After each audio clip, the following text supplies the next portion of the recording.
Assalamualaikum warahmatullahi wabarakatuh. Perkenalkan, nama saya Putri Nurhaida dari kelas 12 Keperawatan 1 SMK Kesehatan Harapan Bunda. Di sini saya akan menjelaskan penyakit sifilis.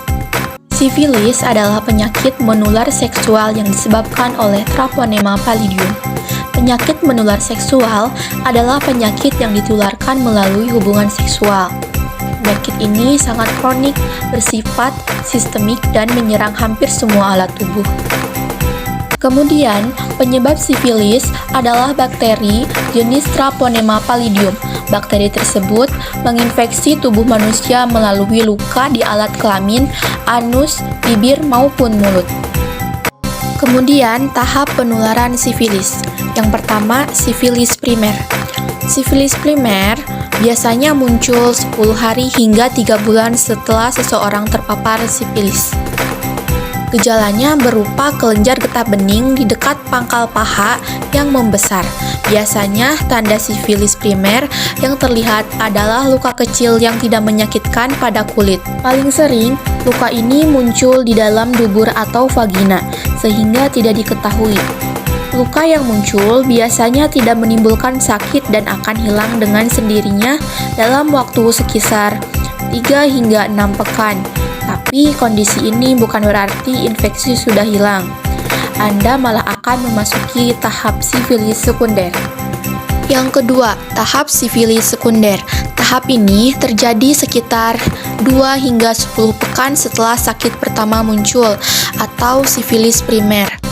Kemudian, gejala yang akan muncul seperti ruam kulit yang menyebabkan luka kecil berwarna coklat kemerahan, luka di mulut, vagina, atau anus.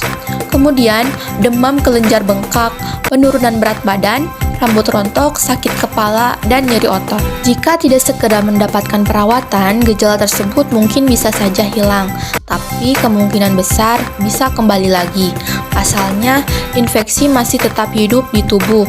Sifilis kemudian memburuk dan masih dapat menginfeksi pasangan.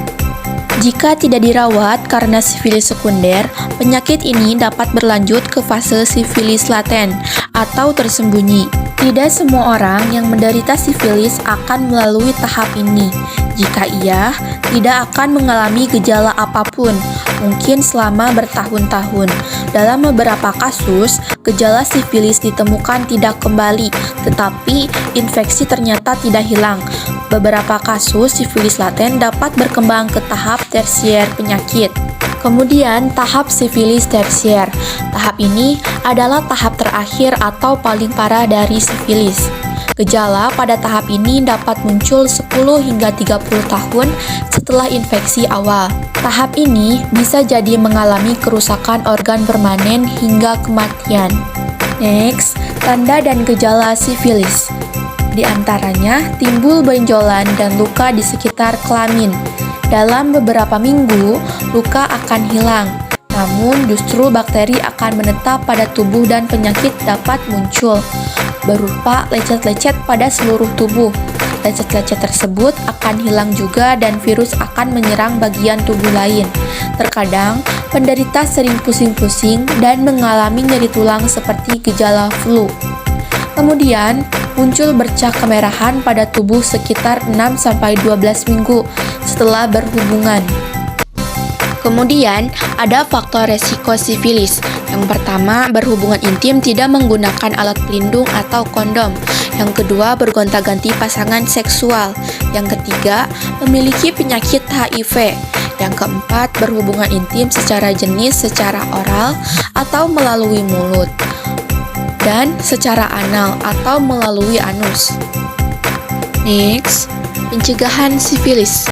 Yang pertama, berhenti melakukan kontak seksual dalam jangka waktu lama. Yang kedua, memiliki satu pasangan tetap untuk melakukan hubungan seksual. Yang ketiga, menghindari alkohol dan obat-obatan terlarang.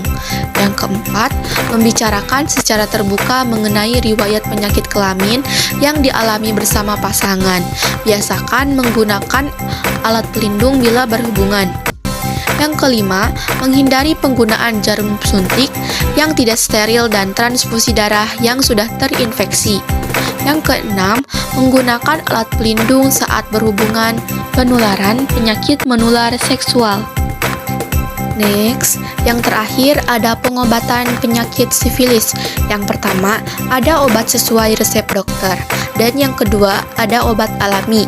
Nah, pengobatan ini bisa ditemukan daerah kalian. Cukup sekian penjelasan dari saya. Terima kasih. Wassalamualaikum warahmatullahi wabarakatuh.